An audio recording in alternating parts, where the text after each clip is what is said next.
Hello friends, good morning. आजिकार गोटे नुआ ब्लॉग को आपण मानक बहुत बहुत स्वागत। आज मु गोटे पिठार रेसिपी नहीं आसी जार नाम कदम्ब पिठा। ये पिठा देखा जी सुंदर आउ खाइबा सेतिकी टेस्टी होता है। परफेक्ट ट्रिक एंड टिप सहित आपण मानक सहित ये पिठाटी रेसिपी मु शेयर करी, तेणु वीडियोटी को स्किप न करी आपण संपूर्ण देखंतु।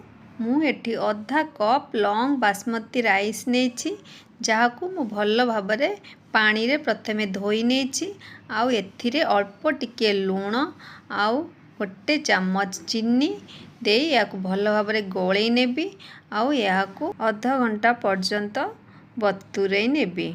आउ मु एठी गोटे मेजरिंग कप नहीं, जो कप रे मु गोटे कप पाखापाखी 200 ग्राम चाउल नहीं। आउ याकू भल भाबरे धोई दे मु 2 घंटा पाई पानी रे बतुरई देछि। एबे हमर 2 घंटा हो सारी आ चाउल भी भल से बतुरी जाइछि। एबे मु ए बतुरा चाउल को ग्राइंडर कप रे दे देबी। आ अल्प टिके पानी दे मु याकू भल भाबरे फाइन पेस्ट बनै नेबी। ये देखंतु मु भल भाबरे बेटर टिको ग्राइंड करि नेछि। आउ मु जो कप रे मापिकी चाउल नेइतिली सेई कप रे मापिकी मु पूरा 1.5 कप एठिरे पानी दे देबी। आउ याकू भल से मिसेई नेबी। आ मु जंतणी बनैया पई एठी गोटे नॉन स्टिक करेई नेछि। आउ प्रस्तुत करिथिबा हमर बेटर को पुणी आउ थरे मु भल भाबरे एमती गोळेई नेबी। आउ सबु तक बेटर को मु एमती करेई रे देई देबी। मु एठी अधा छोट चामच लूण दे देछि। आउ याकू मु मीडियम टू लो फ्लेम रे कंटिन्यूअसली 5 रु 7 मिनिट जाए याकू मु कंटिन्यूअसली गोळेबी। ए देखंतु 5 रु 7 मिनिट हो सारी। एठी मोर ऑलमोस्ट जंतणी रेडी हो जाइछि।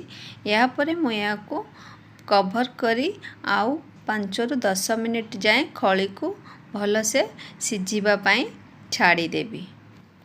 या भितरे आमर पिठार पूर दवापाई आम एठी पूर प्रस्तुत करनवा। पूर प्रस्तुत करने मु एठी अधा कप गुड़ नहीं, आपण चाहिए चीनी भी नहीं पारंती।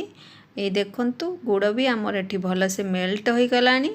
एथिरे मु गोटे नड़िया कोरा को दे देबी। आउ अधा चामच इलायची पाउडर देकी याकू भल से मीडियम टू लो फ्लेम रे याकू मु भाजी नेबी। ये देखंतु एठी मोर पूरा प्रस्तुत हो जाइछि। मो याकू गोटे प्लेट रे बाहर करि नेबी। आउ याकू ठंडा हवा पई रखी देबी। एठी पिठा को स्टीम करबा पई गोटे स्टीमर यूज करछि। आ ये स्टीमर रे किछि पानी दे देछि।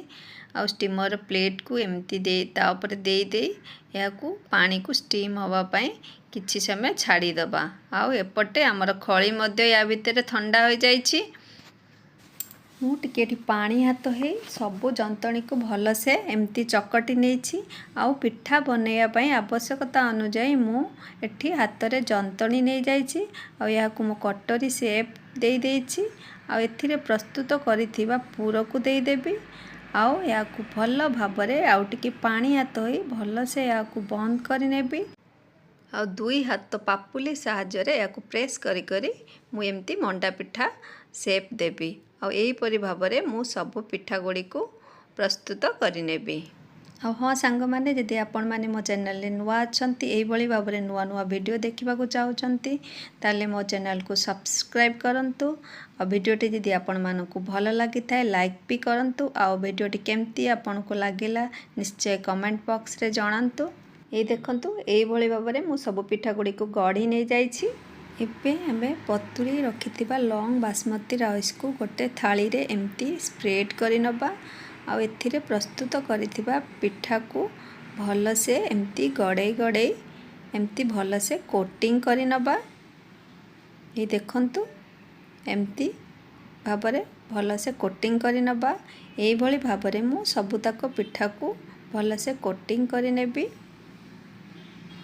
ये देखंतु सबुतक पिठा को मु भल से कोटिंग करि नेछि।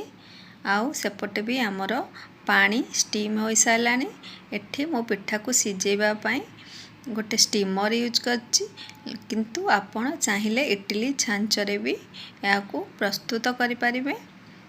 ये देखंतु एही परि भाबरे मो सब पिठा गुड़ी को स्टीमर रे देदेवी आहू 10 रु 15 मिनिट जाए सिझिबा पई छाड़ी देबी। ये पिठा को प्रस्तुत करबा 15 मिनिट पूरा पूरी सिझिबा को लगी थाए कहीं यार ऊपर जेहेतु चाउलर कोटिंग दिखाई ता भी चाउल सिझिबा टाइम लगी थाए नहले चाउल कंचा रही गले पिठा खाइबा टेस्ट लगी न थाए। ये देखंतु एठी 15 मिनिट हो सारी मोर पिठा भी प्रस्तुत हो जाइछि। मो या को गोटे थाली रे बाहर करि नेबी। ये देखंतु पिठाटी देखिया पाई केते सुंदर लगुछि आउ सॉफ्ट भी हेची यार बास्ना भी बहुत सुंदर आछि कहीं ना जेहेतु यार कोटिंग ऊपर चाउल दिया जाइछि बासमती चाउल तार बास्ना तो बहुत सुंदर पूरा घर सारा एमती बास्ना रे महकी जाउछि। देखंतु ये पिठाटी पूरा कदम्ब फूल भली देखा जाउछि सेथि पई ये पिठाटीर ना दिया जाइछि कदम्ब पिठा। आपण निश्चित याकू थरे बनांतु। ये देखंतु मुझे आपण मानकु गोटे पिठा काटिकी देखौछि। ये देखंतु पिठाटी आमर केते सॉफ्ट बनिछि और खाइबा पई भी सेतिकी टेस्टी। आपण निश्चित एई भली भाबरे ए पिठा निश्चित घरे ट्राई करंतु।